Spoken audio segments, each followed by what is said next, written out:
पिछले एपिसोड में आपने सुना कि प्रत्युष ने मृगांशी के सामने शादी करने की कंडीशन रखी और दूसरी तरफ मृदुल ने चित्रा को एक सुनसान सड़क पर छोड़ दिया। अब आगे प्रत्युष ने अब मृगांशी के हाथ खुलवा दिए थे, क्योंकि वो अच्छे से जानता है कि उसने मृगांशी की दुखती नस पर हाथ रख दिया है, जिस वजह से मृगांशी अब चाहकर भी यहाँ से नहीं भागेगी। इस वक्त मृगांशी के आंखों से बेशुमार आंसू बहे जा रहे थे। वो चाह कर भी अपने आंसुओं को रोक नहीं पा रही थी। मृगांशी को इतना रोता देख एक पल को प्रत्युष के दिल में दर्द महसूस हुआ, लेकिन उसने तुरंत ही अपने उस ख्याल को झटक दिया। तभी प्रत्युष नाम मृगांशी को देखते हुए कहा, उम्मीद है कि तुम अब अच्छे से समझ चुकी होगी कि मैं क्या कहना चाहता हूँ। शायद तुम्हें अभी अपनी गलती का एहसास हो रहा होगा, लेकिन अब बहुत देर हो चुकी है। इतना बोल प्रत्युष मेरी झांसी को देखने लगा। वही मृगांशी बुद्ध बने वहां बैठी हुई थी। उसका दिमाग बिल्कुल ब्लैंक था, वह समझ ही नहीं पा रही थी कि उसे क्या करना चाहिए। अनजाने में हुई एक गलती की सजा उसे अब पूरी जिंदगी भुगतनी थी। तभी प्रत्युष तिरछी स्माइल के साथ मृगांशी की तरफ 2 कार्ड बढ़ाया और उसे देख बोला, शाम 7 बजे का टाइम है तुम्हारे पास। इतना बोल उसने मृगांशी को पहले कार्ड की तरफ इशारा करते हुए आगे बोला, अगर शादी के लिए मान जाओ तो इस जगह आ जाना। इतना बोल फिर उसने दूसरे कार्ड की तरफ इशारा करते हुए कहा, और अगर अपनी बर्बादी के लिए मान जाओ तो इस एड्रेस पर आ जाना। इतना बोल उसने मृगांशी का हाथ जोर से पकड़ा और उसके हाथ में वो कार्ड पकड़ा दिया। मृगांशी अपनी आंसू से लबालब भरी आंखों से उन दोनों कार्ड्स को देख रही थी। वहीं दूसरी तरफ चित्रा अभी भी उसी सुनसान रोड पर आगे बढ़ रही थी। आसपास अंधेरा होने की वजह से चित्रा को काफी डर लग रहा था कि तभी उसे पीछे से कुछ हलचल सुनाई देने लगी। ये सुनी चित्रा की आंखें बड़ी हो गई। वो डर से धीरे धीरे पीछे मुड़ने लगी, लेकिन उसे वहां कोई भी नजर नहीं आया। ये देख चित्रा ने एक चैन की सांस ली और आगे मुड़ फिर से आगे बढ़ने लगी। तभी उसे फिर से काफी सारे कदमों के चलने की आवाज सुनाई देने लगी। ये सुन चित्रा के कदम रुक गए। अचानक से उसने हाथ जोड़ लिया और बुदबुदाते हुए बोली, आ तू जलाल तू, आए बला को टाल तू। आल तू जलाल तू, आई बला को टाल तू। ये सब गुदगुदाते हुए वह पीछे मुड़ी, पर इस बार भी पीछे कोई भी नहीं था। ये देख चित्रा काफी हैरान थी। उसने हैरानी से ही खुद से कहा, मेरे कान बज रहे हैं क्या, जो मुझे ये आवाजें सुनाई दे रही है। इतना बोल वो आगे मुड़ी तो उसकी आंखें हैरानी से फैल गई, क्योंकि उसके सामने 3 लड़के खड़े थे जो उसे अपनी दरिंदगी भरी नजरों से घूर रहे थे। ये देख चित्रा के हाथ पैर ठंडे पड़ गए। सामने खड़े वो तीनों लड़के अजीब तरह से चित्रा को देख रहे थे। वह लोग देखने से ही बेवड़े लग रहे थे। ऐसा लग रहा था कि देसी दारू के ठेके से उठकर आ गए हो। उन तीनों में से 2 तो अच्छे से खड़े भी नहीं रह पा रहे थे। तभी उनमें से एक चित्रा को देखते हुए अजीब तरह से बोला, भाई क्या नसीब है अपना। शराब और शबाब जहां ऊपर उठ रहा देख एक ही जगह मिल गई। इतना बोल वह लड़का अपने सड़े हुए दांत दिखाकर हंसने लगा। उसकी इतनी हंसी देख चित्रा को घिन आ रही थी। तभी दूसरे लड़के की आवाज चित्रा के कानों में पड़ी, भाई बात तो लाख रुपए की है तूने। ऐसा नसीब आखिर किसका होगा। तभी तीसरा लड़का उन दोनों के बीच में रोते हुए बोला, कमीनो, यही से अपनी आंखें सेकोगे या कुछ करोगे भी। इतना बोल वो बाकी दोनों को देखने लगा। वो तीनों बेवड़े अपनी बातों में लगे हुए थे। इस बात का फायदा उठाकर चित्रा ने इधर उधर देखा और भागने लगी। चित्रा को भागते देख वो तीनों लड़के भी उसके पीछे भागने लगे। चित्रा बार बार पीछे देखते हुए भाग रही थी, जिस वजह से उसे सामने से आती हुई गाड़ी नहीं दिखी। अचानक से वो गाड़ी से टकरा गई और कार ड्राइव करने वाले ने एक जोरदार ब्रेक मारकर गाड़ी रोक दी। पर गाड़ी से टकराने की वजह से चित्रा जमीन पर गिर चुकी थी और उसके घुटने में काफी चोट आ गई थी। चोट लगने की वजह से चित्रा वहीं बैठकर रोने लगी। चित्रा को ऐसा गाड़ी से टकराता देख तीनों लड़के चित्रा से थोड़ी दूरी पर रुक गए और उस गाड़ी के जाने का इंतजार करने लगे। चोट लगने के बाद भी चित्रा बार बार पीछे देख रही थी कि तभी गाड़ी का गेट खुला और गाड़ी के अंदर से मृदुल निकला। गाड़ी से बाहर निकल मृदुल भागते हुए गाड़ी के आगे आया और चित्रा को देखा, जो अपना घुटना पकड़ बार बार पीछे देखकर रोए जा रही थी। चित्रा के पैर से खून आता देख मृदुल की आंखें सर्द हो गई और उसकी मुठ्ठियां कस गई।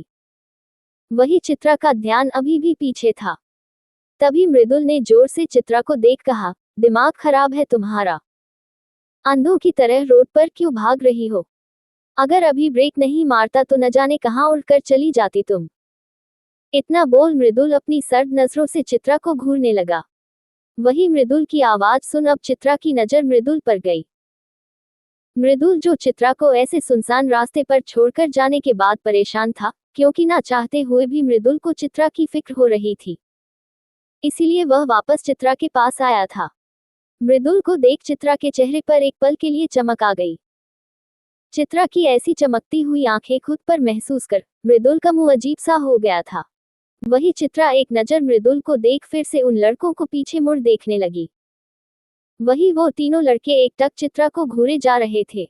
वह तीनों इस फिराक में थे कि कब मृदुल यहाँ से जाएं और वह लोग अपनी रात एंजॉय करें। तभी चित्रा को इतने घबराया हुआ देख मृदुल शक भरी नजरों से चित्रा को देखने लगा। चित्रा को डर से बार बार एक तरफ देखता देख मृदुल ने भी झुंझलाकर उस तरफ देखा तो उसकी आंखें भयानक हो गई। वह अपनी डार्क नजरों से उन तीनों लड़कों को देखने लगा। मृदुल को अपनी तरफ इतनी भयानक नजरों से देखता पाकर उन लड़कों की हालत खराब होने लगी। तभी मृदुल ने एक नजर नीचे पड़ी चित्रा को देखा, जिसकी आंखें आंसुओं से भारी उसे देख रही थी। अगले ही पल एक तेज आवाज से चित्रा के होश उड़ गए। चित्रा का पूरा शरीर कांपने लगा, क्योंकि मृदुल ने गुस्से में अपनी कमर के पीछे से गन निकाल तीनों के सर पर शूट कर दिया था। वह तीनों लड़के इस पर जमीन पर गिर गए। ये सब देख चित्रा की आंखों में डर भर गया, क्योंकि पिछली मुलाकात में चित्रा नहीं जानती थी कि प्रत्युष और मृदुल कौन है और कैसे इंसान है।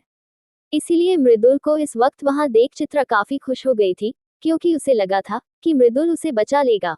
पर वो ये नहीं जानती थी कि उसे किडनैप कर यहाँ लाने वाला भी मृदुल ही था। इसलिए मृदुल के इस हरकत के बाद चित्रा की आंखें डर से भर गई थी। फिर वो हकलाते हुए मृदुल के चेहरे को देख बोली, कौन हो तुम? उसका सवाल सुन मृदुल एक घुटने के बल उसके सामने बैठा और उसके चेहरे के करीब जाकर खतरनाक आवाज में बोला, तुम्हें खुद की जान बचाने से मतलब है ना? तो मैंने बचा ली, अब मैं कौन हूँ ये जानकर तुम क्या करोगी? इतना बोल उसने चित्रा के कुछ कहने का इंतजार किए बिना ही एक झटके में उसे अपनी गोद में उठा लिया। उसकी हरकत से चित्रा घबरा गई। उसने घबराते हुए मृदुल से कहा, क्या हरकत है तुम्हारी? मुझे ऐसे क्यों उठा लिया? नीचे उतरो मुझे अभी। इतना बोल चित्रा उसकी गोद में छटपटाने लगी। उसे अपनी गोद में इतना हलचल करता देख मृदुल को गुस्सा आ गया। उसने गुस्से से अपनी डरावनी नजर चित्रा को दिखाई। उसकी ऐसी आंखें देख चित्रा बिल्कुल चुप हो गई। उसे चुप होता देख मृदुल बिना कुछ बोले उसे गोद में उठाए अपने कार में बिठा दिया। वहीं दूसरी तरफ प्रत्युष के अड्डे यानी उसे अंधेरे में डूबे वेयरहाउस में मृगांशी अभी भी अपने आंसू से भरी आंखों से उन दोनों कार्ड को देख रही थी। कार्ड पर लिखे एड्रेस देख मृगांशी गुस्से से प्रत्युष को देखने लगी, जो डेविल स्माइल करते हुए उसी को देख रहा था। उन दोनों कार्ड में से एक कार्ड पर कोर्ट का एड्रेस था, जहां जाकर प्रत्युष और मृगांशी कोर्ट मैरिज करते, और दूसरे कार्ड पर एक शमशान घाट का एड्रेस था। ये एड्रेस देखकर ही मृगांशी को काफी गुस्सा आ रहा था, लेकिन इस वक्त उसके हाथों में मजबूरी की बेड़ियां बंधी हुई थी। तभी प्रत्युष ने अपनी नजर घुमाकर उसके बगल में खड़े डेविड को देखा। उसे देख प्रत्युष ने डेविड को एक इशारा किया। उसका इशारा देख डेविड के चेहरे पर एक एविल स्माइल आ गई। उसकी आंखें काफी भयानक हो गई। डेविड अपना सिर हाँ में हिलाते हुए बाहर निकल गया। उसके बाहर जाते ही प्रत्युष की नजरें मृगांशी पर गहरी हो गई। तभी उन दोनों के कान में कुछ आवाजें आने लगी। ये आवाज सुन प्रत्युष के चेहरे के भाव बदल गए। तभी मृगांशी ने पलटकर अपने पीछे देखा तो उसकी आंखें फटी की फटी रह गई। मृगांशी की ऐसी हालत देख प्रत्युष मुस्कुरा रहा था, पर उसकी ये मुस्कुराहट काफी भयानक थी। वही वेयरहाउस के बाहर प्रत्युष के सारे गार्ड्स मौजूद थे, लेकिन उनमें से एक गार्ड उन सारे गार्ड से थोड़ी दूर अपने फोन पर लगा हुआ था। वह काफी धीरे बात कर रहा था। बात करते हुए वह इधर उधर भी देख रहा था कि कहीं कोई उसे देख या सुन तो नहीं रहा। तभी फोन की दूसरी तरफ से आवाज आई, मैंने तुम्हें वहां जिस काम के लिए भेजा है वह काम मुझे जल्द से जल्द करके दो। उसके हर एक कदम की खबर मुझे हर पल होनी चाहिए। दूसरे तरफ की बात सुन, उस गार्ड ने धीरे से कहा, बॉस मैं आपको पूरी खबर दे रहा हूँ। अभी अभी मिस्टर सूर्यवंशी एक लड़की को पकड़ कर लेकर आए हैं, मुझे नहीं पता किस वजह से, क्योंकि हम सारे गार्ड्स को इन्होंने बाहर निकाल दिया है। ये सुन दूसरी तरफ से आवाज आई, पता करो कि वो कौन लड़की है और प्रत्युष उसे क्यों उठा कर लाया है। इस पर वो बोला, जी बॉस, मैं आपको प्रत्युष सूर्यवंशी की पल पल की खबर देता रहूंगा। ऐसे ही वह दोनों आगे काफी सारी बातें कर रहे थे, या ये कहे कि वह गार्ड प्रत्युष की इंफॉर्मेशन सामने वाले इंसान को बता रहा था। वो गार्ड अपनी बातों में इतना खो गया था कि उसे पता ही नहीं चला कि काफी देर से किसी की 14 जोड़ी भयानक आंखें उसे कब से घूर रही है। तभी उसे गार्ड की बातें खत्म हुई और उसने फोन काट पीछे मुड़कर देखा। पीछे मुड़ते ही उसकी आंखें हैरानी से फैल गई, क्योंकि उसके पीछे प्रत्युष के सभी गार्ड्स अपनी अपनी गन उस पर पॉइंट करके खड़ी थी और उनके बीच में डेविड भयानक एक्सप्रेशन के साथ उसे देख रहा था। डेविड को देख उस आदमी की हालत खराब हो गई, पर उसे नहीं पता था कि इन लोगों ने उसकी बातें सुनी भी है या नहीं। इस वजह से वह अपनी सफाई में कुछ बोलने को हुआ, क्या अगले ही पल डेविड ने जोरदार मुक्का उसके मुंह पर जग दिया। यह मुक्का इतना जोरदार था कि उस गार्ड के जबड़े की हड्डियां टूट गई और वो तड़पते हुए जमीन पर गिर गया। उसके गिरते ही डेविड उसे अपनी भयानक नजरों से घूरने लगा। तभी प्रत्युष के सारे गार्ड्स आगे बढ़े और उस आदमी को पकड़कर अंदर की तरफ ले जाने लगे। वही वेयरहाउस के अंदर मृगांशी अपनी फटी आंखों से सामने रखे चीज को देख रही थी। मृगांशी के सामने कुछ आदमी एक बहुत बड़े से कंटेनर को धक्का देते हुए लेकर आ रहे थे। वो कंटेनर ट्रांसपेरेंट था, जिस वजह से उसके आर पार साफ देखा जा सकता था।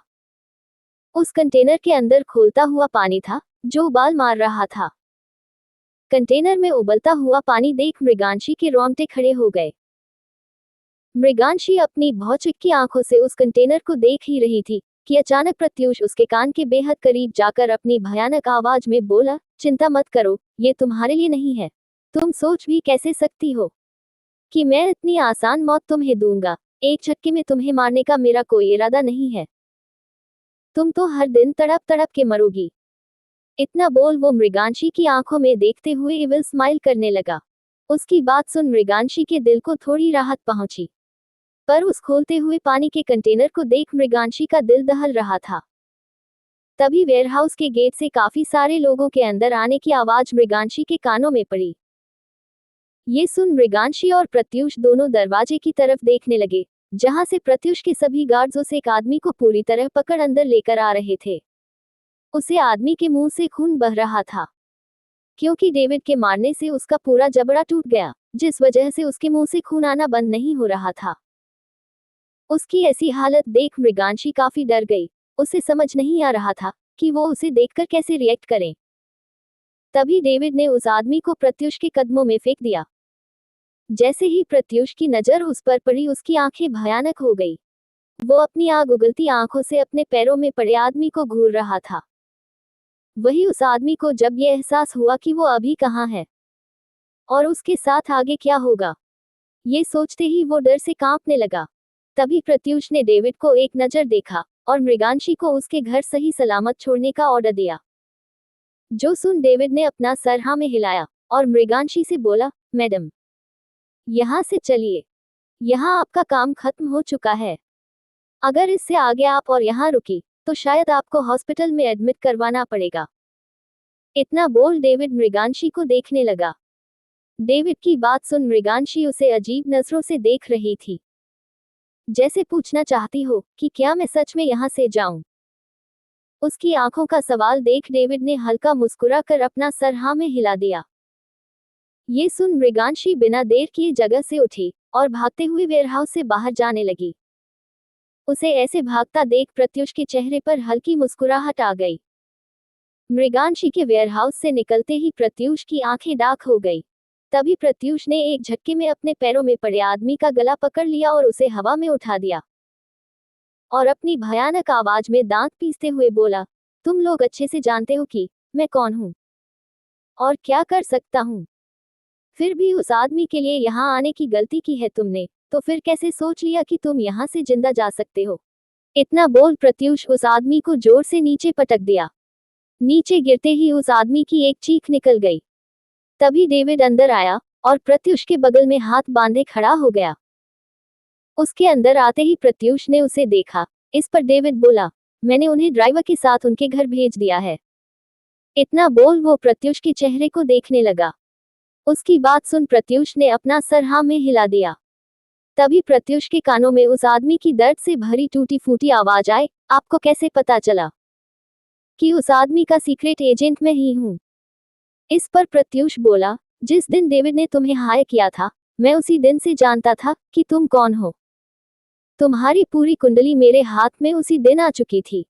और तुम किस मकसद से आए हो, तुम्हारा पास्ट, तुम्हारा प्रेजेंट और तुम्हारा फ्यूचर सब कुछ देख चुका था मैं। ये सुन वह आदमी काफी शॉक था। तभी अचानक से प्रत्युष अपनी जगह बैठ गया। उसके बैठते ही डेविड आगे बढ़ा और अपने दोनों हाथ से उस आदमी को उठा लिया। अगले ही पल डेविड ने उस आदमी को खोलते हुए पानी के कंटेनर में फेंक दिया। पानी में फेंकते ही उस आदमी की दर्दनाक चीखें पूरे वेयरहाउस में गूंजने लगी। वह आदमी दर्द से छटपटाते हुए बाहर निकालने की कोशिश कर रहा था, पर इतना बड़ा कंटेनर होने की वजह से वो चाहकर भी बाहर नहीं आ पा रहा था। उसका पूरा शरीर जल रहा था। उसे इतना तड़प तड़प कर मरते हुए सामने बैठा प्रत्युष, डेविड और उसके गार्ड्स शांति से देख रहे थे। कुछ सेकंड्स में ही उस आदमी के चिल्लाने की आवाज बिल्कुल शांत हो गई, जो इशारा था कि वह आदमी मर चुका है। अब मृदुल की असलियत जानकर क्या करेगी चित्रा? अब मृगांशी उन दोनों कार्ड्स में से किस एड्रेस पर जाएगी? प्रत्युष का ऐसा रूप देख क्या मृगांशी उससे शादी करेगी? आखिर किसका एजेंट था वो गार्ड? जानने के लिए सुनिए डेविल्स डार्क प्रिंसेस का अगला एपिसोड सिर्फ कहानी बॉक्स एफएम पर।